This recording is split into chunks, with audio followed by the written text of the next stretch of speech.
Hello everyone, it's Mark Goodacre here. Welcome to the NT Pod, the podcast all about the New Testament and Christian origins. It's episode 21, and today we're going to be asking the question, what is a historical approach to the New Testament?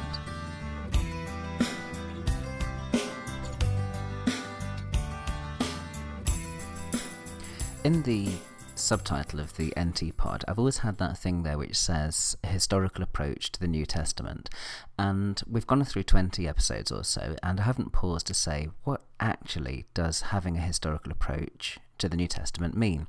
And one of the things that's focusing this issue for me at the moment is that at the time of recording in January 2010, I've just started a new course on introducing the New Testament at Duke University, and I always like to begin my lecture series on the New Testament with some kind of explanation of what a historical approach is all about. And in that class, we talked a little bit about what doing history and doing history with a sacred text means, and I thought it would be good to spend a little bit of time reflecting on the same things in the latest episode of the NT Pod. Some people don't have too much difficulty in getting used to the idea of a historical approach to the New Testament. To them it seems intuitive that if you're looking at an ancient text, and if you're looking at an ancient text with a view to trying to find out what its historical context was about and who was writing it and when it was written, that you need some kind of history in your approach to that text. But for some people, it's a real struggle getting their head around the idea of looking at the New Testament historically. And there's an obvious reason for that. The reason is that people who study the New Testament often study it because they're Christians, because they have a devotional, a confessional interest in the text. For them, it is a sacred text. It is in some sense authoritative or inspirational to them. And for some people, that acts as a kind of bar to them finding out what actually might have happened, how the text might have originated. If you like, some people are a little bit nervous about doing history when it comes to the text, almost as if digging around and doing history might somehow unravel certain dearly held beliefs. I think in my view, though, it's important when you're taking a text seriously to study it historically. If you want to show the text the kind of respect that it deserves, you mustn't kind of isolate it and say this text is completely immune from the normal standards of historical criticism. It shouldn't be protected from the kind of ways that we treat other historical texts. So if one wants to inquire about Christian origins, if one wants to work out what actually happened, it's important to take the text, or more accurately, the texts, plural, of the New Testament seriously as historical pieces of work. But what does that actually involve? What does it mean to look at the text historically? Well, one of the things that's involved is treating the text in the same way that you would treat other ancient texts, and using evidence that's public and publicly available. In other words, you can't, when you're looking at a text historically, use special privileged evidence and say, well, I've got a special kind of evidence for this text which doesn't apply to other kind of texts. If you're looking at it seriously as a historical text, you have to use the ordinary canons of historical criticism and publicly available evidence. So not anything you can just pull out of your pocket and say, look what I found here. So you're using publicly available evidence and also publicly rational arguments. So the kind of arguments that make sense to a broader public. One of the things I sometimes say to students when they write an essay which uses kind of privileged Christian information in it is I say to them, well, look, does this argument that you're making make sense only for people who share your presuppositions?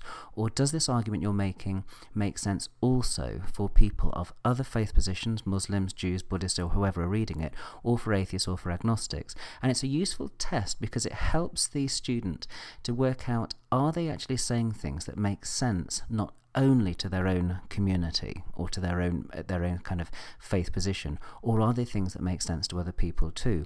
It doesn't mean that you have to deny your own faith position, of course, but what it does mean is that you have to articulate your views in such a way that they make sense to other people than those who just share your own particular kind of perspective.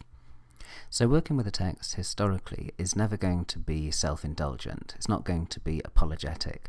One's thinking instead about building a plausible case that makes sense to the widest possible academic audience. And that does mean that studying the text in a historical fashion is necessarily critical. In other words, you can't accept the text at face value, but you need to engage in critical study of it. You need to find a way of accessing the text in such a way that you're asking key critical questions about that text. And it's no accident that when one looks at the text in a historical way, New Testament scholars tend to use an approach called the historical critical approach. It's historical and it's critical at the same time. Now, what does that actually mean, the historical critical approach?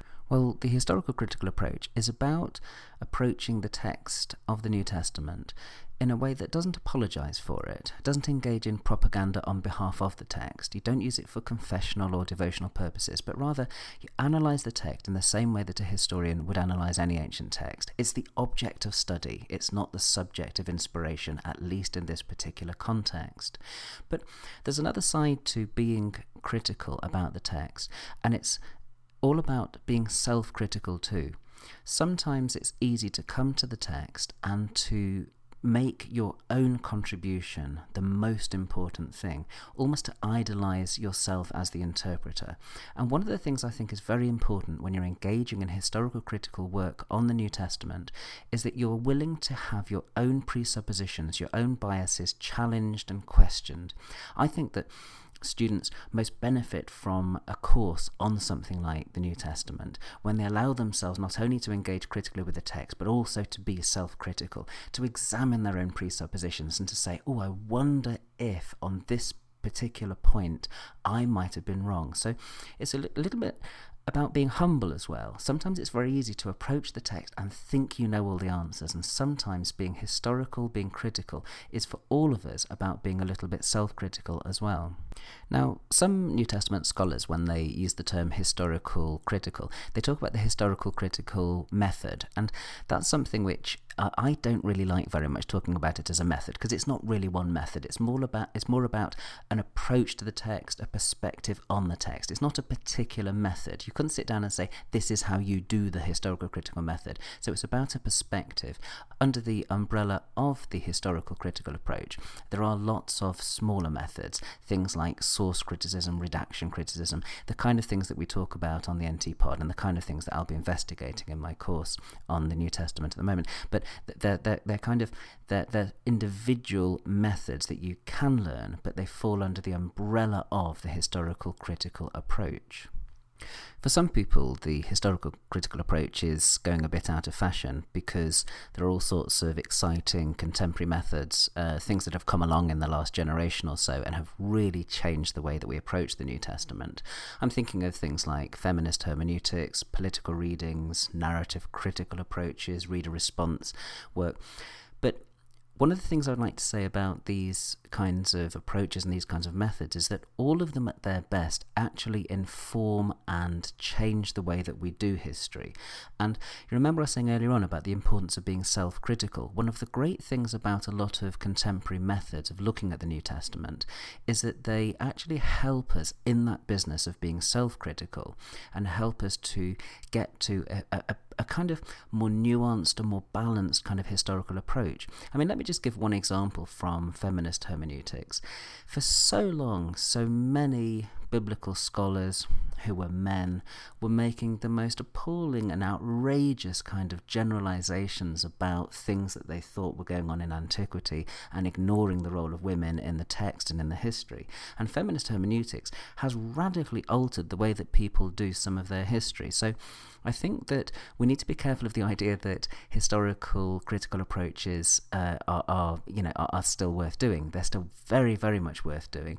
And the great thing about a lot of contemporary perspectives that have nuanced these is that they have done that. They have changed the way that we do our history. They've changed the way that we do our work, and that they help us to be more critical about ourselves and also about the text, and therefore they inform what we're doing in quite an exciting way. Well, thanks for listening to my reflections on how to approach the New Testament historically. It's unlike most of the other episodes of the NT Pod in that I'm just chatting here about the general approach that I'm taking rather than taking a particular problem. But I thought I would do this as the first in a series of NT Pods, which I'll be running in tandem with my Introduction to the New Testament course. And each NT Pod will follow closely on different classes that I'm giving, so you'll be able to follow along with me on that course by listening to these NT Pods, and of course, as always, let me know what you think and if you've got any feedback or suggestions for future episodes. Well, thanks very much for listening. You can find the NT Pod online at podacre, podacre.blogspot.com, or on Duke University's iTunes U, or on, well, just Google for NT Pod or Google for me, and you should find it soon. Thanks again for listening, and I look forward to being with you again soon.